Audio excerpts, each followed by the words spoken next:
All right, so we're going to do a little bit of e-collar shaping and work with him here on his board a little bit. Svasti feet. Good boy. So every time I give a command, I'm hitting the stem. We have not worked e-collar in a little while. Okay, Svasti. And so we're kind of going back to it. This is after quite a break on e-collar. Svasti, sit. Good. Good. So I'm going back to the conditioning phase because it's been such a long break since we've used e-collar. Okay, Svasti. Good boy. Svasti, feet. Good. So when we're conditioning the dog, what I'm doing is up. I'm using pressure on, pressure off. So if you watch the red light on my collar and watch him, I'm using this to time when I say sit. And of course, you're not going to do it now. Sit. There we go. I release as soon as the butt's on the floor. So what's happening there is I'm marking the moment that the butt's on the floor. Now keep in mind, as you can see, this dog is not disturbed by this stem whatsoever. He's not, and this is a very sensitive dog. This is the dog that hurt his jaw, and we thought he was in horrifying, excruciating pain. And I sent him to the vet, and the vet thought he was in horrible, excruciating pain. So they decided to sedate him. And then when I picked him up, he said that he screamed just as loud when they gave him the sedation medication as he did when they were expecting his jaw. And he said, that doesn't hurt, and we know it doesn't hurt, so I think he's just a weenie. So it's hard to gauge how much pain he was actually in. But if this was a painful training tool, this guy would be screaming his head off because he screams when I reach for him sometimes. Because you're just a big weenie, aren't you? Okay, good boy. Svasti, feet. Feet, good. So if I have to repeat the command, I let off, and then I repeat the command. Sometimes, especially with these guys, they take a second to kind of process what we've said to them. Svasti, feet. Good. Okay. Just like with the sit just a minute ago, I let go and I asked him to sit again. Svasti, sit. See, this happens every so often with him, and I think part of this is because when he was a puppy, we were training him for show, and so his sit with the command is a little wonky. Sit. Good. And this is part of the reason that I'm reintroducing the e-collar here, because he's also been trained to stand and lure. And so he's not like your typical dog where if you wave something in front of their face, that butt hits the ground because they know you're going to make them sit. Okay, good boy. Svasti, feet. Good boy. Okay, good boy. Sit. Good boy. Good boy.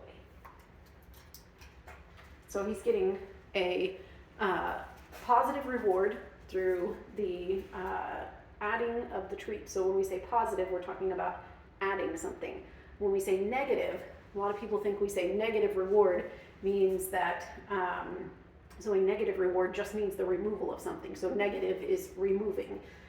So a negative reward is what we're marking him with. So he's feeling this tap, tap, tap on his neck. Like I said, it's not painful, it's a benign sensation, meaning it's neither positive nor negative. He's not feeling something that he's going, oh, make it stop. And he's also not feeling something that he's like, hey, I like that, keep doing it. He's feeling just something. There's something touching him. The touching stops the minute the butt hits the ground, and then we've trained in association with that through the treat that, oh, hey, that's a good thing. When this thing stops tapping me, I get my reward. Svasti, come. This is also how I teach off-leash recall. So we start with the dog on leash when we're first training this, and we're starting in small distances where he learns that come means I have something for you. But we've also got this e-collar. Svasti, sit. Good. I always start this with recall because recall involves getting the dog to turn and come to you. So when they feel this tap, tap, tap on the neck, the first thing they learn is to turn around and come to me. And so I start with come so that immediately when they feel tap, tap, tap, if he's not paying attention, if he's sniffing what's going on over there, like Binks is in my bedroom whining right now. And so if he's looking, going, who's the whining coming from? And he feels this tap, tap, tap on his neck, and I'm telling him to sit, he's going to turn around and look at me. I may have to repeat the command, but we've already trained in that turn around and look at me. Svasti, feet. Good. Good boy. Okay. Good boy. Here. Yes, good. Good, good. We want all 4 feet, not just the front feet. I'm going to get stuck on that thing and then freak out.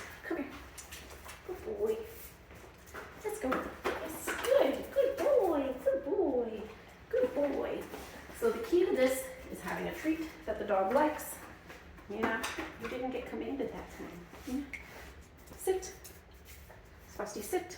Good. Good boy. Good boy. Okay.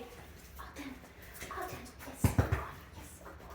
Good boy. Good boy. So the way that we train with this teaches the dog it kind of clears things up for the dog. So a lot of training is communication error with dogs. They don't speak English, so we can yell at them all day long, but all they know is that we're getting loud. And so when we train word association with this, there's that physical input that gives the dog something that is unmistakable. We get tap, tap, tap, tapping stops, reward happens, and the dog's brain goes, okay, when she says this, she wants me to do this. When I do this, this is the moment that I've done the right thing, just like with a clicker. So with a clicker, we can do something similar. There's a whole other video worth of information on why I don't use the clicker. But this literally does the same thing that the clicker does. So when the dog's butt hits the ground, I stop pressing the button and it marks the instant of, oh, that's what you wanted me to do. So that for the really fast thinkers, like your border collies, things like that, that are like 90 to nothing all over the place, when that butt hits the floor, by the time you say, good dog, and dig a treat out of your pouch and hand it to him, he's already thinking about something else. He's not even on, like, my butt just hit the floor. Now, they're highly trainable, they learn fast, but that doesn't mean that they have the greatest of attention spans. And so sometimes having these markers will speed up your training process. If you've watched some of my previous videos that I've done on him, we've been struggling with sit here lately. It's like at the first part of the session, he's like, yeah, you want me to sit, I got it. And then about halfway through, he's like, I don't want to do that anymore. So that's why we kind of took a step back. We're going back to doing some e-collar and kind of shaping up a few things. But as you can see, he's enjoying it. He's standing here trying some things here to see if I'll give him another treat. But I'm all out of chicken, don't tell him though. Are you good boy? Are you good boy? Good boy. You enjoy good boy. Yeah.